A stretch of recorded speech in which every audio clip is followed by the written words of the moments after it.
So here is the another lecture on human reproduction. I hope कि आपका test series काफ़ी अच्छे से चल रहा होगा और आपका क्वेश्चंस प्रैक्टिस भी काफ़ी अच्छे से चल रहा होगा। तो लेट्स गेट स्टार्टेड। तो आज सबसे पहले अपना जो देखने वाले हैं हम लोग यहाँ पर वो है वेजाइनल ओपनिंग। पिछले लेक्चर्स के बाद जो टॉपिक्स आता है वो है ये, जो पार्शियली कवर रहता है एक मेम्ब्रेन से, जिसको हम लोग बोल देते हैं हाइमेन। और ये किस वजह से टूट सकता है, तो वेजाइनल टेम्पून्स यूज करने की वजह से, स्पोर्ट्स में जैसे हॉर्स राइडिंग हो गया, साइकिलिंग वगैरह हो गया, ये सब चीज़ करने की वजह से, सडन फॉलिंग होने की वजह से, जॉट होने से, या फिर फर्स्ट इंटरकोर्स के टाइम पे। ठीक है, कुछ वुमेन में क्या होता है कि हाइमेन जो है फर्स्ट सेक्सुअल इंटरकोर्स होने के बाद भी रह जाता है। तो इसका मतलब ये नहीं है कि वो प्रेजेंट होना या फिर नहीं होना, हाइमेन के प्रेजेंट होने या ना होने से ये नहीं इंडिकेट करता है कि वो वर्जिनिटी है या फिर नहीं है। तो आज हम लोग बात करते हैं मेमोरी ग्लैंड या फिर ब्रेस्ट। मेमोरी ग्लैंड क्या है? फंक्शनल मेमोरी ग्लैंड जो है वो क्या है कि कैरेक्टरिस्टिक है किसका? सभी फीमेल मेमल्स का।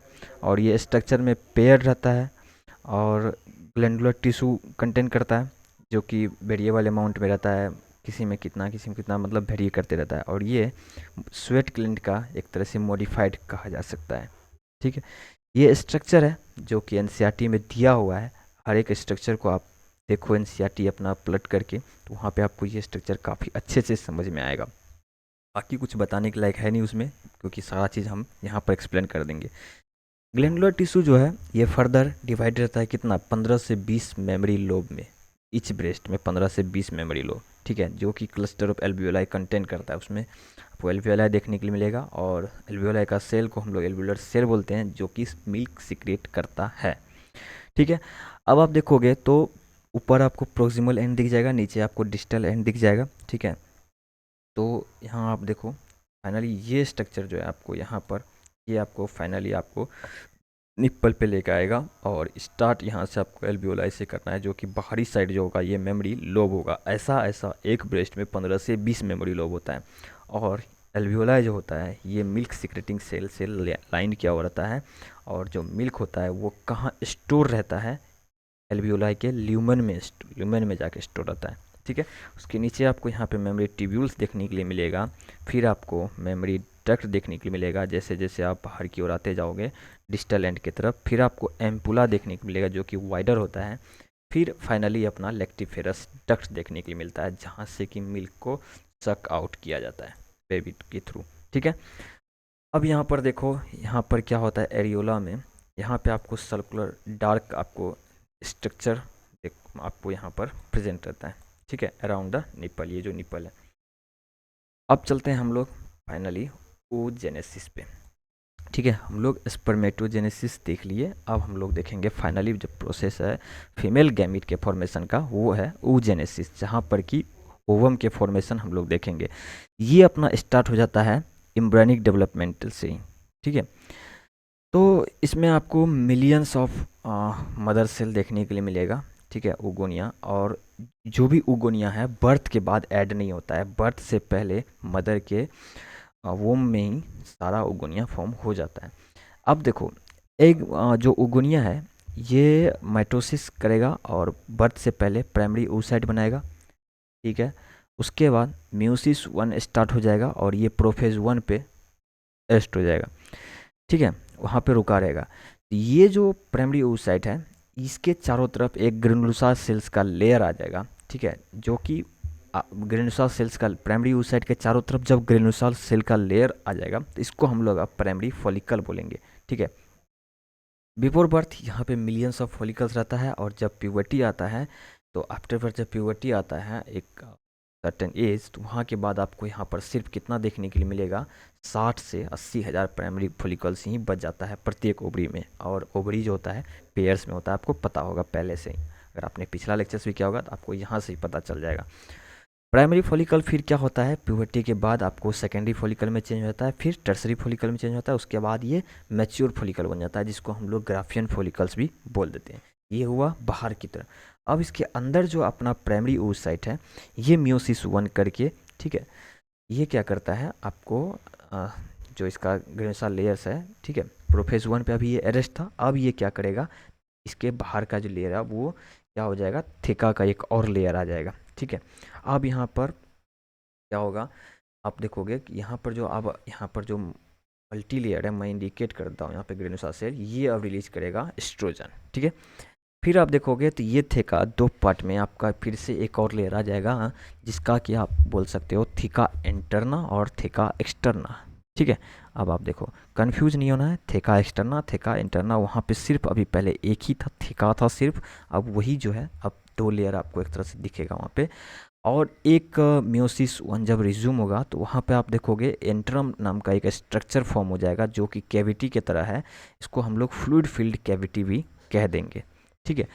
अब ये मियोसिस 1 कंप्लीट हो जाएगा, अनइक्वल डिवीजन हो जाएगा, एक लार्ज सेकेंडरी oocyte बनेगा और एक टाइनी पोलर बॉडी का फॉर्मेशन हो जाएगा।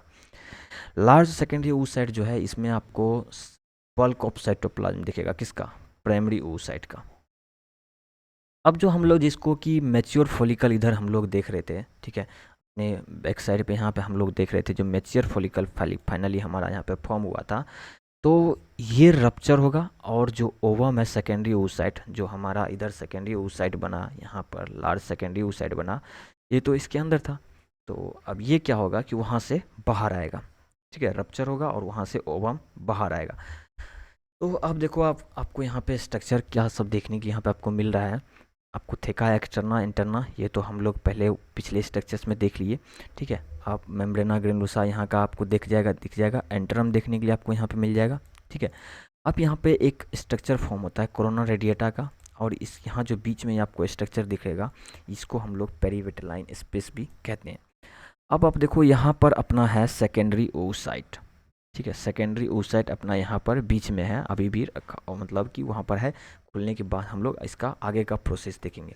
देखो, सेकेंडरी oocyte यहाँ पर क्या होगा, मियोसिस 2 स्टार्ट हो जाता है और मेटाफेज 2 पे आकर के फिर से अरेस्ट हो जाता है ये, ठीक है। अब जोना पेलुसिडा जो है, ये क्या है, नॉन सेलुलर लेयर है, ये जो जोना पेलुसिडा का लेयर है, ये क्या है, ये जो लेयर है ये नॉन सेलुलर लेयर है, जो कि क्या चीज़ से बना होता है, ग्लाइकोप्रोटीन से बना होता है।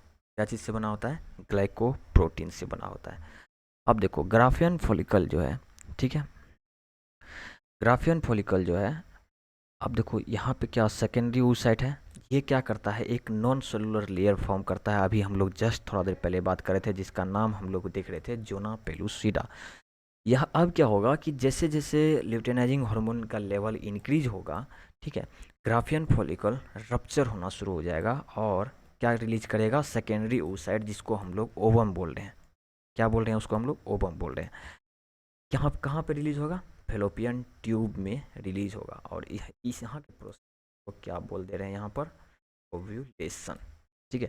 फाइनली हमारा क्या होगा, oogenesis का प्रोसेस यहाँ पर कंप्लीट हो रहा है, क्योंकि यहाँ पर हमारा ओवम है वो फाइनली फॉर्म होकर के फेलोपियन ट्यूब में रिलीज कर दिया गया है, ठीक है। अब हम लोग देखते हैं यहाँ पे रप्चर ग्राफियन फॉलिकल्स के साथ फिर क्या होगा, ये कॉर्पस ल्यूटियम में चेंज हो जाएगा, और किसके द्वारा मेंटेन किया जाएगा, ये ल्यूटेनाइजिंग हार्मोन के थ्रू मेंटेन किया जाएगा। और ये जब कॉर्पस ल्यूटियम में चेंज हो जाएगा तो फिर ये क्या सब रिलीज करेगा, जो इम्पोर्टेंट है, प्रोजेस्टेरॉन मेनली, प्रोजेन भी करेगा, इनहिबिन भी करेगा, जो कि निगेटिव फीडबैक देगा कहाँ पर, एफएसएच पे, और एक और है रिलैक्सिन, ठीक है। ये सब चीज़ के बारे में हम लोग आगे कंप्लीट डिस्कस करके पढ़ेंगे। अगर सोच लो कि अगर फर्टिलाइजेशन नहीं होता है, फर्टिलाइजेशन हुआ तो फिर फर्टिलाइजेशन के आगे का प्रोसेस स्टार्ट होगा, फर्टिलाइजेशन का आगे का प्रोसेस स्टार्ट होगा, जो हम लोग आगे चल के देखने वाले हैं। अगर स्टार्ट नहीं होता है तो कॉर्पस ल्यूटियम क्या करेगा, रिग्रेसिंग स्टार्ट करेगा और ये चेंज हो जाएगा कॉर्पस एल्बिकन्स में, जो कि कैसा है, वाइट स्कार्स लाइक है, ठीक है। और फर्टिलाइजेशन नहीं होगा तो क्या होगा, ल्यूटेनाइजिंग हार्मोन भी का लेवल भी कम हो जाएगा। अब देखो, ये स्ट्रक्चर जो है, ये स्ट्रक्चर भी आपको एनसीईआरटी में दिया हुआ है आपको, जो देखो कॉर्पस लुटियम है, फिर फर्दर ये किस में चेंज हो गया, यहाँ पे कॉर्पस एल्बिकस में चेंज हो गया फर्दर, ये स्ट्रक्चर भी आपको दिया हुआ है, तो आप एनसीईआरटी से ये स्ट्रक्चर को भी आप रिवाइज कर सकते हो। तो आज का सेशन हम लोग यहाँ तक रखेंगे, और आई होप कि आपको समझ में आ गया होगा। अगर आपका कोई डाउट रह जाता है तो वो भी आपको कंप्लीट कर लेना है, आपको एक सर्टेन टाइम दे दिया जाएगा। आप कमेंट बॉक्स में आप अपना डाउट को मेंशन कर सकते हो, या फिर आपको डिस्क्रिप्शन में लिंक दिया हुआ है, टेलीग्राम या व्हाट्सएप पे ज्वाइन करके आप वहाँ से भी अपना कुछ कुछ कंप्लीट कर सकते हो। आपके लिए बहुत ही अमेजिंग नोट्स वहाँ भी पड़ा हुआ है, तो वहाँ से भी आप रिवाइज कर सकते हो। और क्वेश्चंस प्रैक्टिस करना बिल्कुल भी मत भूलना।